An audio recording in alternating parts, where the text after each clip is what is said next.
கிறிஸ்தவர்களுக்கு ஞாயிற்றுக்கிழமை சர்ச்சுக்கு போய் சாமி கும்பிடுவாங்க. இப்போ வாரத்தில் ஒரு நாள் அவங்க சர்ச்சுக்கு போகிறதுனால அவங்க வசதிக்காக இந்த ஞாயிற்றுக்கிழமை அரசு விடுமுறை ஆக்கப்பட்டது. இன்னைக்கு துபாயெல்லாம் வெள்ளிக்கிழமை தான் அரசு விடுமுறை. நாங்கள் வெள்ளிக்கிழமை தான் தொழுகைக்கு போவாங்க.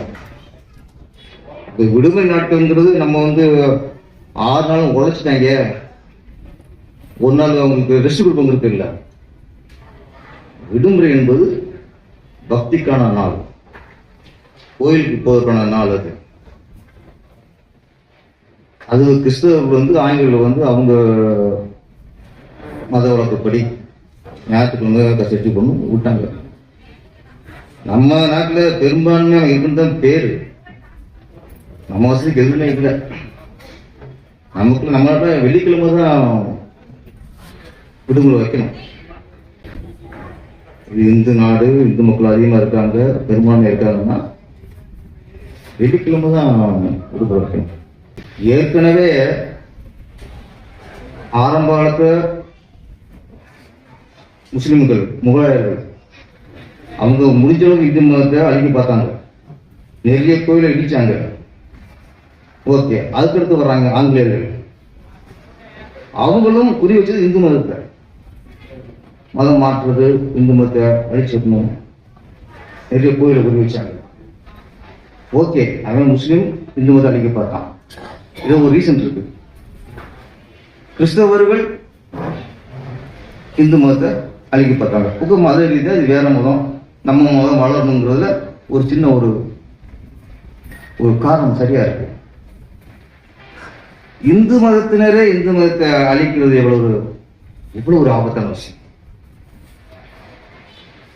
நம்ம கையிலே நம்ம கண்ணை குத்துறது எவ்வளவு ஆபத்தான விஷயம்.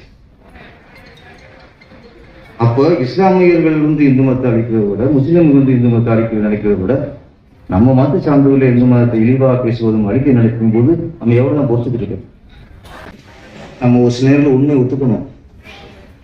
இன்னைக்கு இந்து மதத்தை அழிக்க நினைப்பது நீங்க கிறிஸ்தவ நினைக்காதீங்க, முஸ்லிம் நினைக்கிறீங்க. இன்னைக்கு நம்ம மதத்தை அழிக்க நினைப்பது சில அரசியல்வாதிகள், சில ஜாதி கட்சிகள். ஏன் சொன்னா, அப்போ ஆங்கிலேய அழிக்க நினைச்சான், மோதல் அழிக்க நினைச்சான், இன்னைக்கு அரசியல் அழிக்க நினைச்சுக்கிட்டு இருக்கான். இப்படி வருமெல்லாம் இந்து மதத்தை அழிக்க நினைச்சிட்டே இருந்தாங்கன்னா என்ன பண்றது? ஓப்பனா இருக்கு. இப்போ பெரும்பான்மையிற்கு எதிராக நினைக்க குரல் இருக்கு, சிறுபான்மையிற்கு ஆதரவாக குரல் இருக்கு. சிறுபான்மையிற்கு ஆதரவு தப்பே இல்லை. ஒரு அரசு என்பது ஒரு அரசியலுக்கு யார் வந்தாலும் சரி, அரசியல் யார் எந்த கட்சியாக இருந்தாலும் சரி, அரசியலுக்கு வந்துட்டாங்கன்னா எல்லாரையும் பொதுவாக பார்க்குறவங்க தான் நல்ல அரசியல்வாதி. எல்லாரையும் பார்க்கணும். கிறிஸ்தவனா ஒரே மாதிரிப்பாரு, முஸ்லிமா ஒரே மாதிரிப்பாரு, இந்துக்களையும் ஒரே மாதிரிப்பாருங்க. அப்போ பொது மக்களுக்கும் பொது சேவைக்கும் வந்த ஆட்கள் எல்லாம் ஒரே மாதிரி பார்க்கணும். இன்னைக்கு அதுவும் இல்லை.